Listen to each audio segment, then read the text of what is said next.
This is Dr. Ted Plumpton again. For our second meeting, I want us to continue to kind of think about the ways in which you may be accommodating your child's anxiety.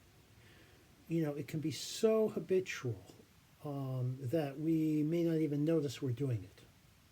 So let's keep our eyes open for the sneaky ways in which it can occur. Either by how we alter our daily routine to make things easier, or more directly in terms of endlessly answering reassurance questions, things like that.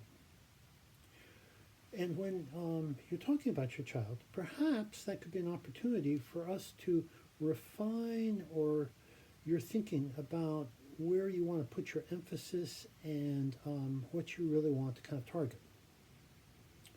So that's one part of the kind of meeting. The second part is I want us to be thinking about how we can practice and generate supportive statements for a child. As Teddy Roosevelt once said, no one cares how much you know until they know how much you care. And certainly, if we want our children to listen to us, we have to be able to kind of connect with them and make them feel that we understand what they're going through. So we want to kind of be thinking about ways in which we can generate kind of supportive statements. And that's going to come up in two different versions.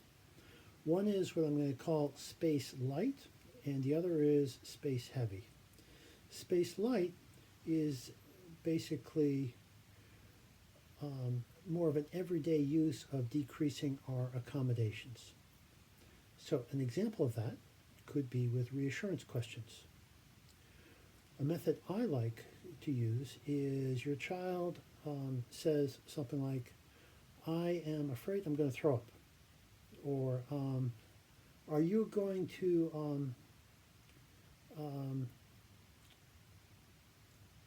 be okay if you go out for dinner tonight? Or whatever it might be. And so it's appropriate to maybe answer the question once. But beyond that, what I would kind of suggest is we think about something like labeling it. That sounds like a worry monster question. That sounds like anxiety speaking. Let's make him wait 10 minutes. And if you still have that question in 10 minutes, I would be happy to answer it. And in those 10 minutes, why don't you shoot some basketball hoops, draw, run around the house, whatever.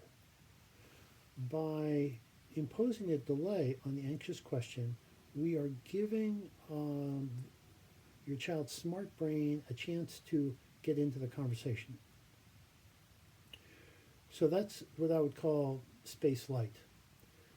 Space heavy is for more challenging problems. A child who takes a 2-hour shower, or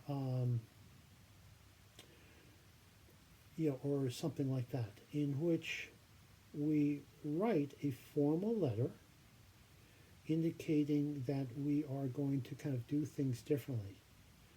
And it starts off with a supportive statement. I'll give you one example. We know how difficult it is for you to go to basketball practice by yourself. We understand it makes you feel afraid. We want you to know this is perfectly natural and everybody feels afraid at some time. We also want you to know that it's our job as parents to help you get better at the things that are hard for you. And we have decided to do exactly that. Soon we'll be talking about it again, and we'll give you some ideas for things to do about that and get you better at handling separation. Love, Mom and Dad. So that's more of a preliminary statement. And then we follow that up with a similarly kind of supportive kind of letter that we know this is hard, but we believe you can do it, and then indicating what you're going to do. So, The pitfalls we want to avoid um, with anxious children are one, jumping into problem solving too quickly. You know, they're anxious, we want to do something about it, but sometimes we can jump into problem solving too quickly. I would strongly recommend we hit the pause button and just simply try to kind of connect. Something like, well, that kind of sucks to feel that way, or hey, that's a scary thought, or um, you know, I'm sorry you feel that way. So, you know, if you don't do that and you jump into problem solving too quickly, your child is going to say, you just don't understand. Eh. And the other part of that is with anxious kids, remember that asking questions can be anxiety provoking for a child. And as much as possible, we want to kind of tilt the meter towards more descriptive comments. And so, you know, just to give a very, you know, kind of simple example, uh, they say something like, I really need to tell you something, I really need to tell you something, okay. And for you to make more of a descriptive comment of something, I can hear the urgency in your voice. Or in terms of everyday kind of things in the house, rather than saying,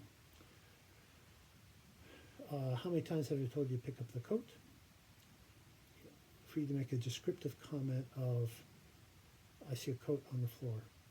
One of the things that those descriptive comments do in a small way is they get your child to look around and notice their surroundings. A little bit helps them get out of their head and focus on their surroundings.